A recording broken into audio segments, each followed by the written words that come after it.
Okay, what you're looking at here is just the articulation between the atlas and the axis. Notice that the atlas is the most superior of the cervical vertebrae, designated C1.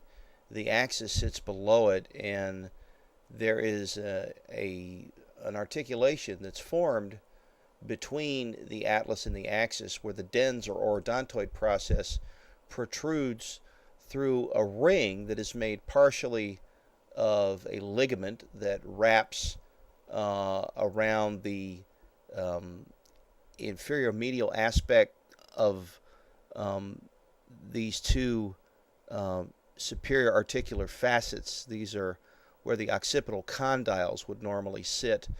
And what this does is provides a pivot joint so that you can shake your head no.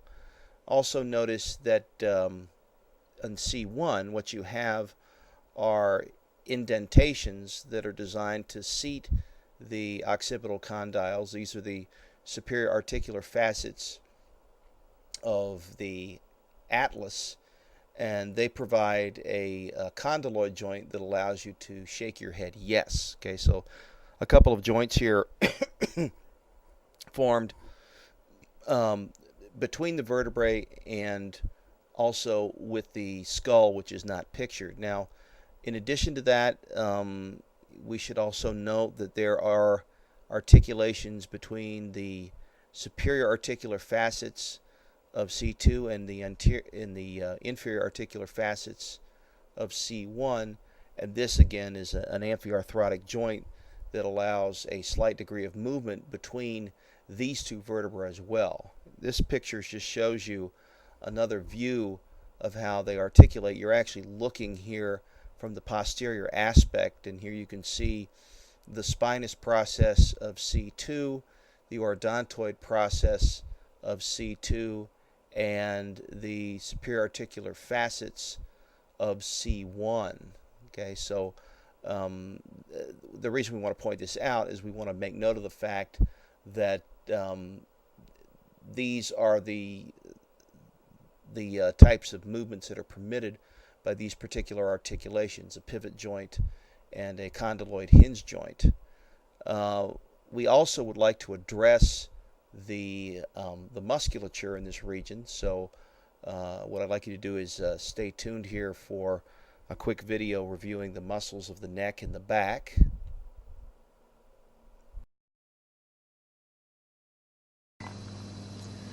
In this video, I want to discuss more muscles of the head and neck, but I want to focus on the neck region. The neck region has muscles that move the head. It also has muscles that are important in depressing the mandible and in swallowing. The first muscle I want to talk about is known as the sternocleidomastoid muscle. The sternocleidomastoid muscle comes from the sternum and the clavicle, and it passes from a very anterior portion on the thoracic wall along the lateral margin of the neck to insert on the mastoid process of the temporal bone, hence the name sternocleidomastoid. Sternocleidomastoid muscle functions to extend the head at the atlanto-occipital joint, but yet flex all of the cervical vertebrae.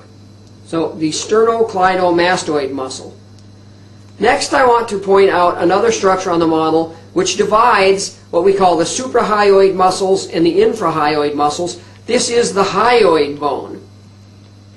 So it's easy to see why suprahyoid muscles, muscles above the hyoid bone, and infrahyoid muscles, muscles below the hyoid bone.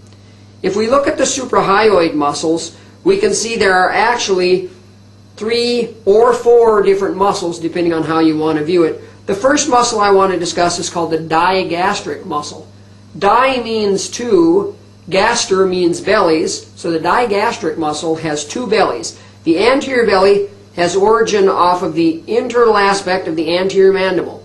Then the digastric will run posteriorly, and it will run through a connective tissue loop on the hyoid bone and then pass back to the mastoid process. So we have the anterior belly of the digastric, and we have the posterior belly of the digastric, going back to the mastoid process. It is important to note that this muscle does not attach to the hyoid bone as an insertion point, but rather goes through a connective pulley loop on the hyoid bone.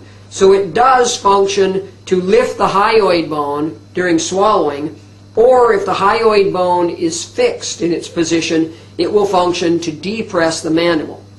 If we remove the anterior belly of the digastric, which we cannot do on this model, we see a muscle immediately deep to that known as the mylohyoid. It comes from the mandible and goes into the hyoid bone. The mylohyoid. The mylohyoid also functions to elevate the hyoid bone during swallowing, or if the hyoid bone is fixed, it will help depress the mandible to open the mouth. Deep to that mylohyoid, we have another muscle known as the geniohyoid. The geniohyoid also comes from the mandible, the internal surface of the mandible, to the hyoid bone. And like the mylohyoid, it functions to either elevate the hyoid bone during swallowing or depress the mandible if we want to open the mouth. There's one more of the suprahyoid muscles that is very visible on this model. It is called the stylohyoid muscle. The stylohyoid muscle, as its name implies, comes from the styloid process and goes to the hyoid bone. This muscle functions to elevate the hyoid during swallowing, but does not have any function in actual depression of the mandible. So those are the muscles we call the suprahyoid muscles. The anterior and posterior bellies of the digastric, the mylohyoid, the geniohyoid, and the stylohyoid. Let's take a quick look at the infrahyoid muscles. There are 1, 2, 3, 4 infrahyoid muscles. Infrahyoid muscles function to pull the hyoid down. We want to pull the hyoid down to fix that hyoid so that the suprahyoid muscles can then depress the mandible.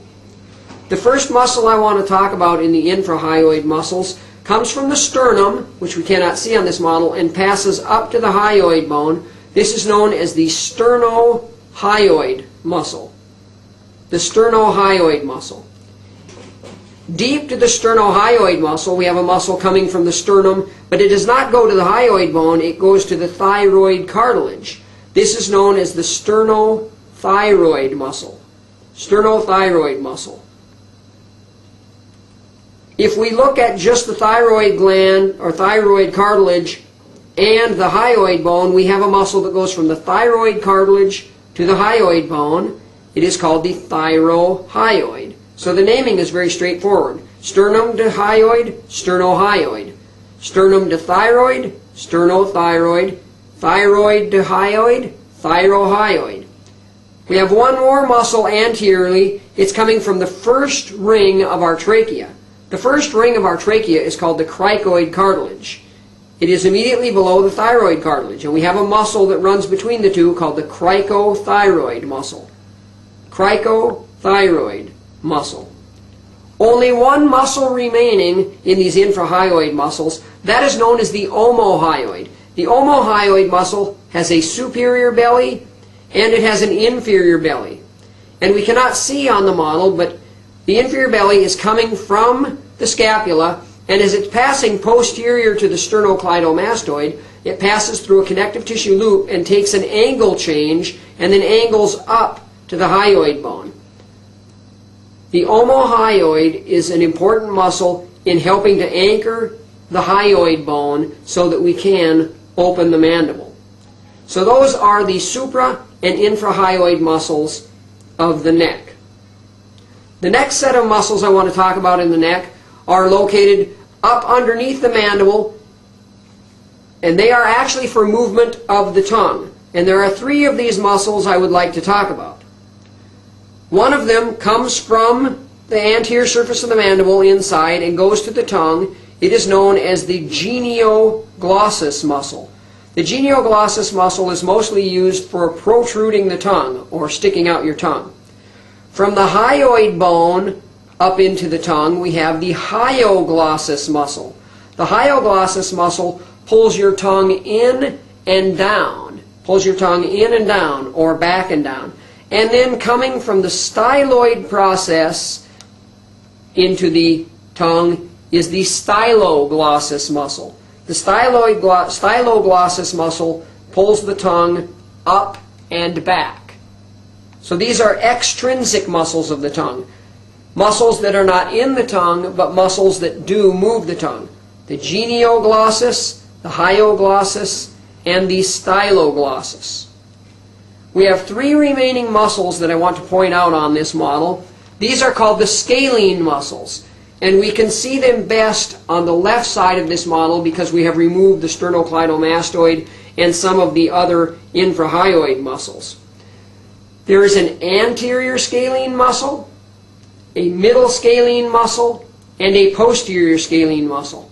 The scalene muscles come from the transverse processes of C1, 2, 3, and 4, and they insert anterior scalene into the first rib, middle scalene also into the first rib, posterior scalene will insert into the second rib.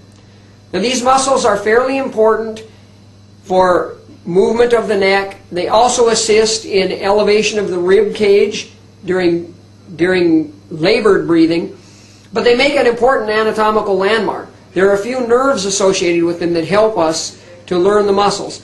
There is a nerve running vertically across the anterior surface of the anterior scalene. That nerve is the phrenic nerve. The phrenic nerve is actually going to the diaphragm, the muscle that separates our thorax from abdomen and is used for breathing. This is an anatomical constant. The phrenic nerve is always found running over the anterior surface of the anterior scalene muscle. Notice also on this model that the anterior scalene and middle scalene came from the same origin. They have an insertion on the same rib, the first rib, but not the same spot. That leaves a gap between the anterior scalene and the middle scalene muscle. In this gap, we will find the nerves of the brachial plexus, leaving the cervical region of the neck so that we can go out to the arm. Brachial plexus, nerve supply to the muscles of the upper extremity. So that covers all of the muscles that we expect that you would know on this model, both A and P1 and human anatomy. Many of the muscles presented will not be covered in A and P1. Most will be presented in A or in human anatomy.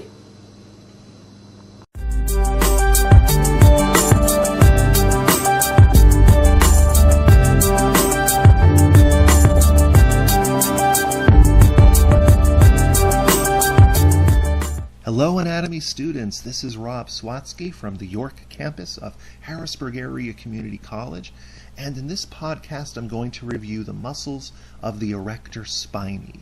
This is a large collection of deep muscles of the back which are the major extensors of the vertebral column, also called the backbone. And I'm going to draw these muscles in a way to allow you to draw them along with me as you follow the podcast.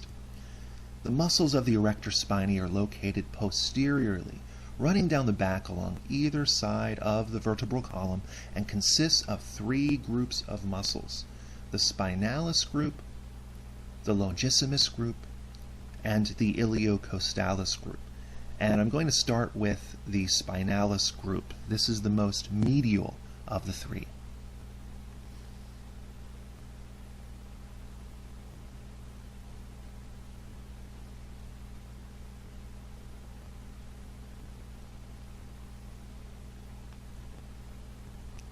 The spinalis group is located from the occipital bone down to the spinous processes of T10 through L2, the thoracic vertebra and the first two lumbar vertebra. The spinalis group consists of three muscles that are named after the area of the body that they're associated with: the spinalis capitis, spinalis cervicus, and the spinalis thoracis. The action of these muscles is extension in their respected area. So the spinalis capitis extends the head, the spinalis cervicus extends the neck, and the spinalis thoracis extends the upper back. You can remember the location of the spinalis group because it's running along the spine. Spinalis runs along the spine. The second group is the longissimus group, which is located in between the spinalis and iliocostalis groups respectively. The longissimus group runs from the mastoid process of the temporal bone down to the transverse processes of the cervical, thoracic, and lumbar vertebrae.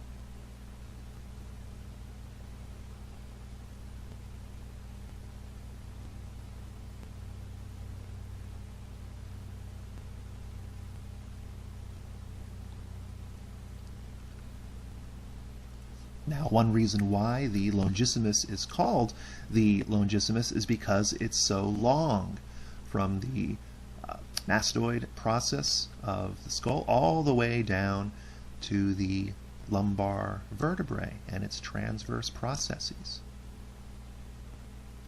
And like the spinalis group, it also consists of 3 muscles named after the area of the body that they're associated with: the longissimus capitis, longissimus cervicus, and the longissimus thoracis. The main action of each of these longissimus muscles is extension of their respective regions. The longissimus capitis muscles, when acting singly, can rotate the head to the same side as the contracting muscle. Acting singly, the longissimus cervicus can laterally flex the neck, and the longissimus thoracis can laterally flex the upper trunk.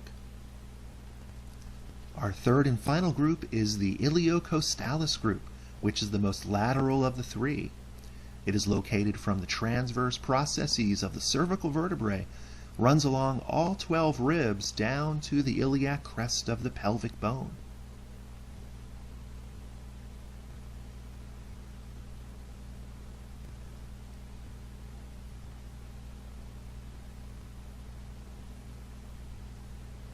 It also consists of 3 muscles: the iliocostalis cervicus, the iliocostalis thoracis, and the iliocostalis lumborum. And we can use these bones to help remember the location of this muscle group. Ilio meaning the ilium of the pelvic bone, and costal, which refers to the ribs.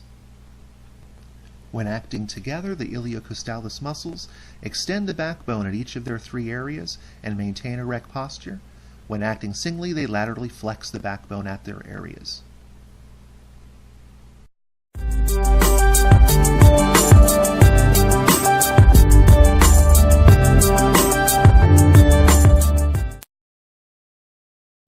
Okay, so to review, some of the major muscles in the cervical region and in the back include the sternocleidomastoid. This is named for its points of attachment. It attaches to the sternum, the mastoid process of the temporal bone, and the clavicle. And it's a 2-headed muscle. It extends from the manubrium of the sternum to the medial region of the clavicle and to the mastoid process of the occipital bone.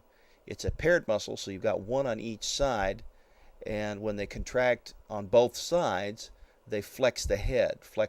So this basically will pull the head forward. Okay, chin basically meeting the chest. When only one muscle is working, the head will rotate or tilt to the side that contracts. And here you can see, again, the origin, the sternum and the clavicle, the insertion, the mastoid process of the temporal bone, and the action is to rotate the head to the opposite side or flex the head. Now, if we whip around to the back, this is a superficial view of the muscles of the posterior cervical region. The muscle we're looking at here is the splenus capitis. It's another paired muscle. It's superficial to the erector spinae muscles, which are responsible for straightening the spine. They're one of the major muscle groups involved in posture. It is, as we stated before, a paired muscle, and it covers a lot of the deeper neck muscles. It functions in head extension when it contracts bilaterally. So this is raising the chin, okay, and pulling the head back, and also lateral bending of the head if we flex one side or the other. The origin is the ligamentum nuchae. Well, what's that? That's this ridge here that runs from the base of the occipital bone all the way down through the cervical region. and it is a remnant actually of a feature that used to be atop the cranium called the nuchal crest, to which our jawbones used to attach back when we had a much different diet and we were a much different looking organism. Now the remnants are this small ligament that runs down the posterior medial side of the cervical region.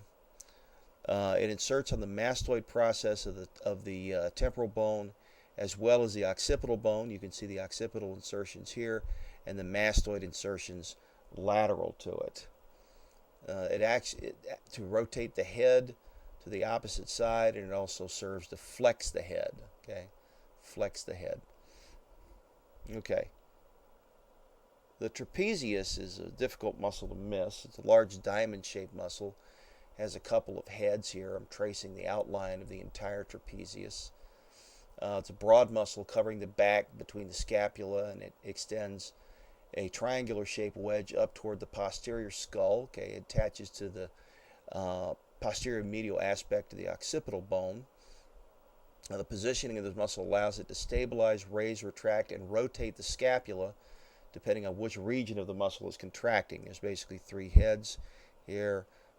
This is the superior head, this is the medial head, and this is the inferior head.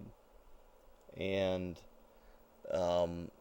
if we look at the origin, we find again that it has its origin at the ligamentum nuchae and the occipital protuberance, this little bump right here at the medial aspect of the occipital bone. And it also has origins from the spinous processes from cervical 7 all the way down to thoracic 12. Okay, so this is a pretty long insertion point for this big muscle.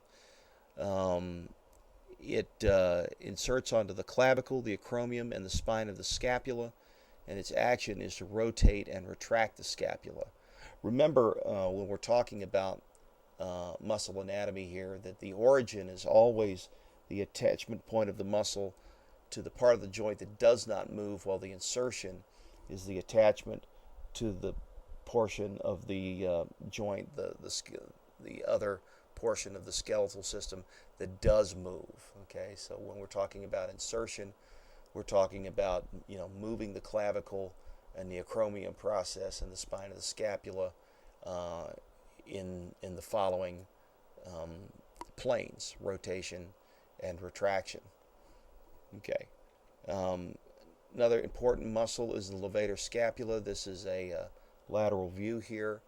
It extends from the cervical vertebrae from C1 through C4 to the medial border of the scapula, and these muscles work with the trapezius. They help raise the shoulder blade. So the origin are the transverse processes of the vertebrae from C1 through C4. You can see those here. It inserts onto the medial border of the scapula, superior to the scapular spine, and its action is to elevate and rotate the scapula. Okay, so basically lift the scapula up and rotate the scapula, and in this case we are rotating the scapula. Laterally. Okay, if we look here, you can see this muscle again from the back. Okay, this is posterior aspect, and again you can see the insertions here. It's another bilateral muscle, so it's paired, and again the origins and insertions are the same. And then if we look again at the lateral aspect, okay, just to bring you back to the original view, you can see the origins and insertions as well. Okay, let's talk a little bit about some of the muscles in the back that help maintain posture. The erector spinae group has 3 columns of muscle that extend from the sacrum to the ribs, and they act to extend the vertebral column. So that's basically straightening the vertebral column. The semispinalis group run from vertebra to vertebra, and they help extend the neck. And the multifidus group run from vertebra to vertebra, and they have the ability to rotate the vertebral column. Okay, so you can see each of these groups here.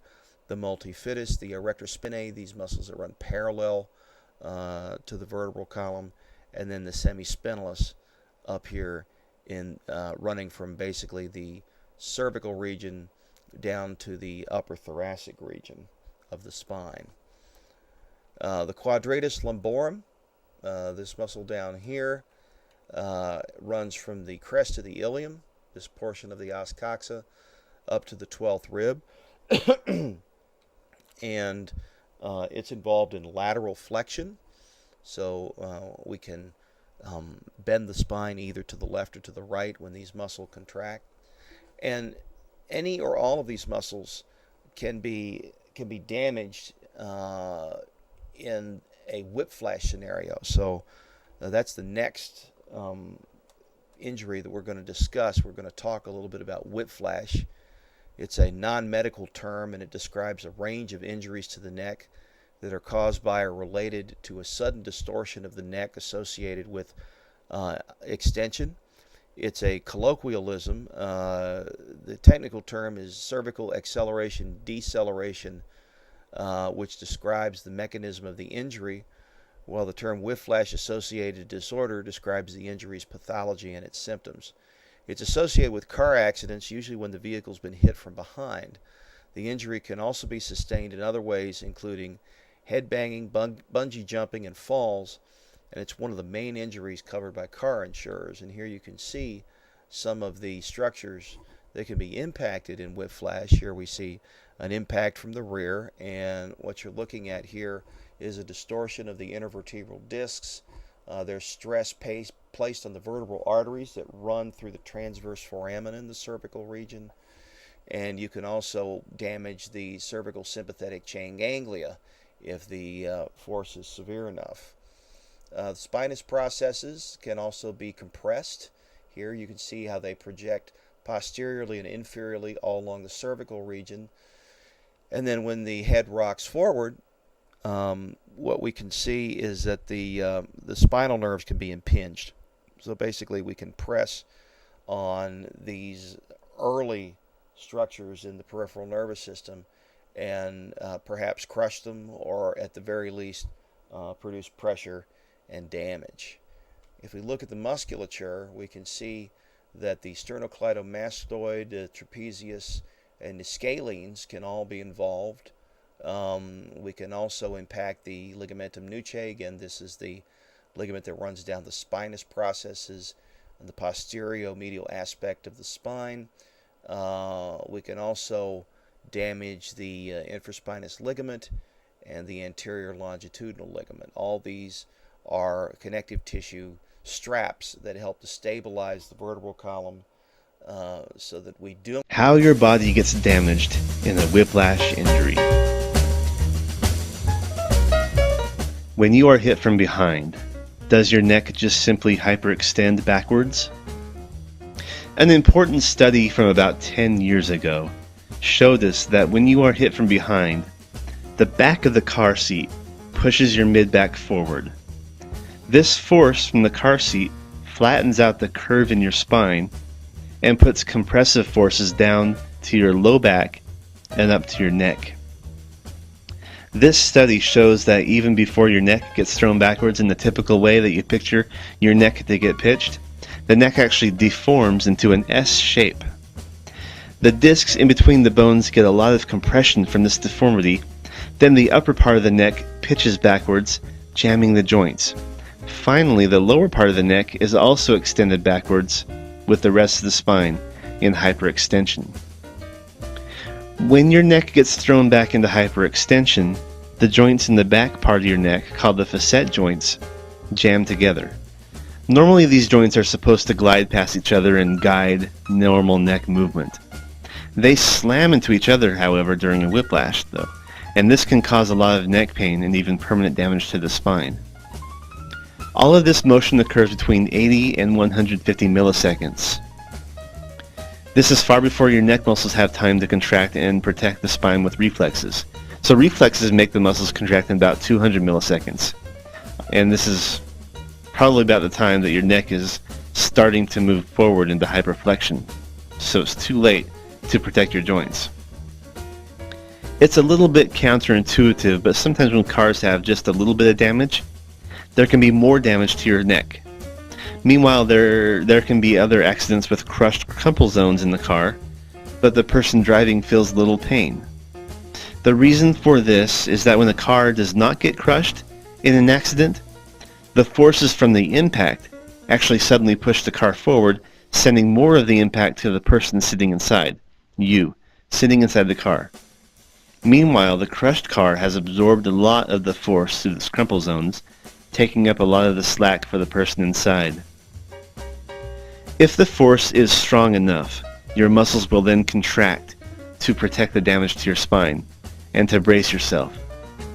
This force can also cause your muscles to get torn. This is a muscle strain. Ligaments get sprained, muscles get strained. While the word strain can sound innocuous, keep in mind that the fibers in your muscles are actually getting torn apart. This can cause you a lot of swelling, lots of pain, and lots of bruising. If your neck gets pitched back far enough, the ligament that lines the front part of your spine can become torn and make your spine unstable. This can also tear the muscles in the front part of your neck and make you extremely sore, making it hard to move your neck or even swallow. Fortunately, your muscles have a good blood supply and they heal quickly. The ligaments, though, have a harder time with the healing process. Your ligaments can take up to a year to heal completely. In a severe impact, your brain can become bruised too. Your brain is soft and it sits inside a hard skull. As you get hit from behind or from the side, your brain can potentially impact the back part of the skull in one motion and can impact the front part of the skull in the next motion. This is called a coup contra coup brain injury, and it can cause a severe concussion on both sides of the brain. When you see this, well, you see this in sports too, and football players often suffer later on in life because of it. Because of the potential brain injury, you need to have your neurological system checked thoroughly by your doctor. Fortunately, chiropractic physicians are trained to diagnose the nervous system, using neurological exams like cranial nerve exams, deep tendon reflexes, and muscle strength tests to provide the specific diagnosis. Of course, we have advanced imaging tools such as MRIs and advanced diagnostic tools like NCV, EMG, and VNG at our disposal to hone in on the diagnostic problem when we need them. So that we don't damage these associated structures. And what we're going to take a peek at here in the next slide is a couple of videos that address whiplash injuries. So take a listen.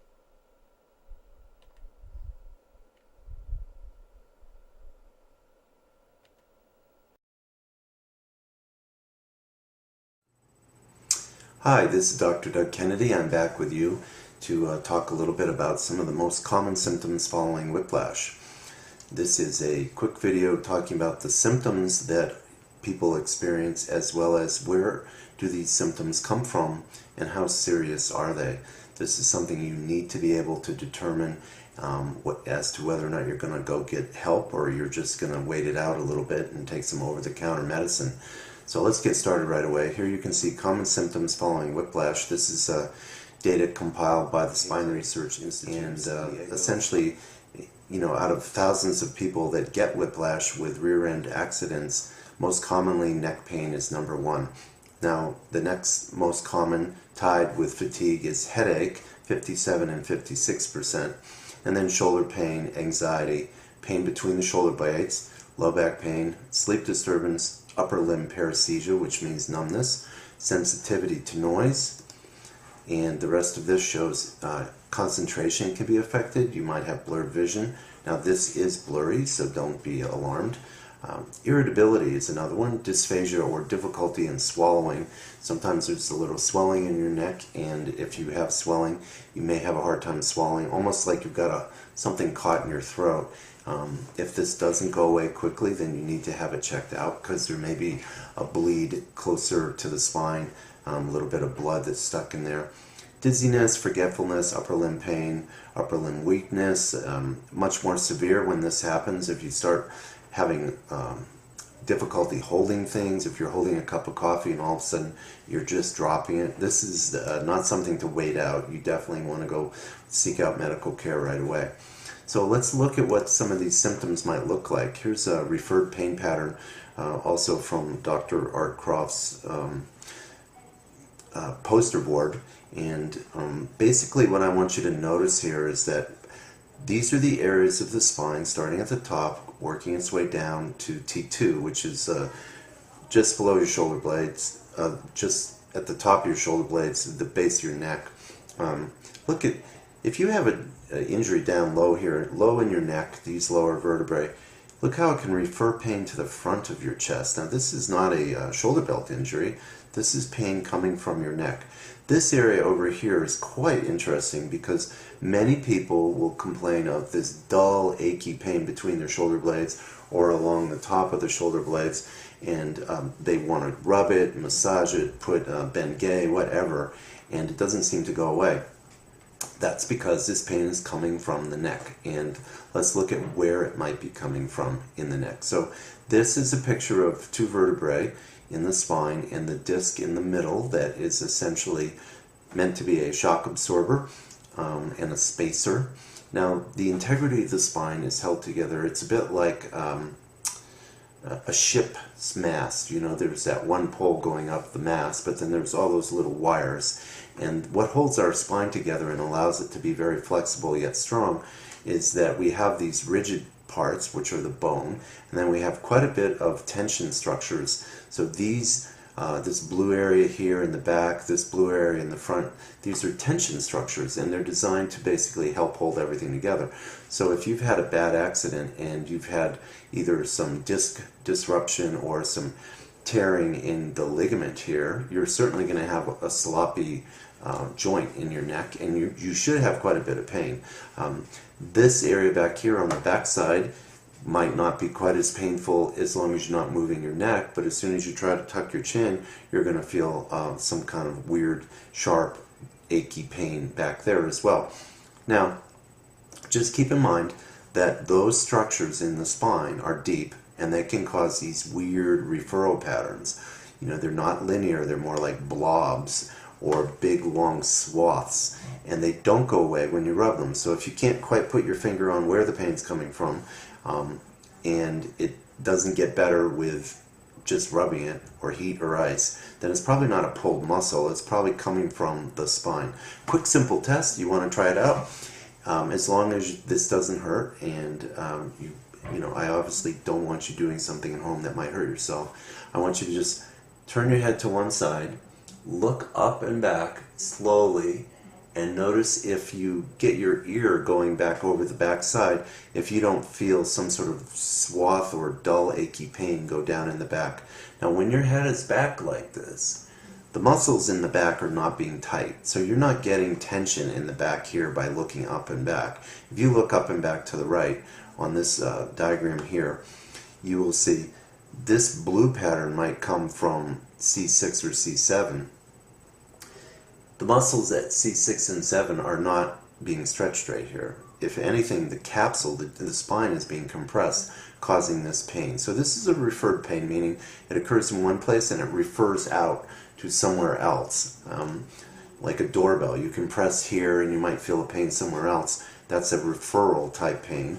Now, let's look at another type of pain, and this is more dermatomal. This is where the nerve itself, I'll show you what that structure looks like. Here's a section of the spine, and these yellow things are the nerves. Here's a healthy nerve. This white in the middle is your spinal cord. So it's coming up and out of the screen, and basically if you were to chop my head off and look from the top down, this is what you would see. And we've got spinal cord.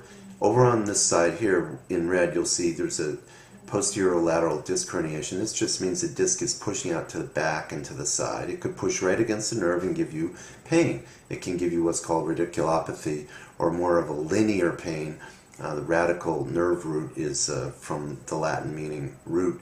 This will be more of this type of pain. So if you've got a C4 type pain, it's going to be this yellow band. Let's take something a little lower. like C7, this light blue band will come down the back of your arm. It's very linear. It's not going to look like the C7 pattern that we saw over here, which is this color here that's a little blobby and skips and moves around, okay? So here's C7 can be here, it can be here, it can be down here, it's blobby. This part overlaps with the C7 that we're seeing in this picture, right here, all right? But dermatomes tend to be linear and they tend to be associated with nerve irritation. They feel nervy, they kind of burn, and it's not a dull ache, it's more of a sharp type of pain. And maybe you lose sensation where you can't quite feel a cotton tip or the backside of a pen on your finger. If you're having any of these things where your fingers feel puffy or like little sausage fingers, or one or two of the fingers are not working right, or they feel numb, this is probably a radicular or dermatomal problem, and would definitely require medical care. Okay, so the take home here is that there are quite a few symptoms. The most common ones are on this slide, and if you're having any of these and they don't go away right away, I'd strongly recommend that you see a chiropractor or an osteopath or a medical doctor that specializes in whiplash. Don't go to just any person. Look around, find an expert in your area that has trained in whiplash, because the last thing you want to do is just see somebody that's going to say, well, if it hurts, I'm really good at massage, I'm going to just dig in your neck and we'll get that fixed. Well, if they go digging in this area and they irritate the nerve root even more, which can be done quite easily in this part of the neck, you may have a sore arm for days and days, and they might do damage. So look for an expert. You want to look for somebody that's done their homework, that treats this all the time and is gentle and willing to send you out to get some imaging, x-rays, MRI, CT scan, that sort of thing. Okay, so that's it for now. Thanks for joining me. This is basically entitled Common Symptoms of Whiplash. It's meant to give you an idea of where the symptoms come from, how severe they might be, what are the common ones, and essentially I will see you in the next video. In that video, we're going to talk about how you can know whether or not you need to go in right away or not. Okay? So I'll see you on the other side. Okay, and that brings us to the end of this presentation. This material will be covered on the midterm. If you have any questions, please contact me, and I will see you in class. Thank you very much.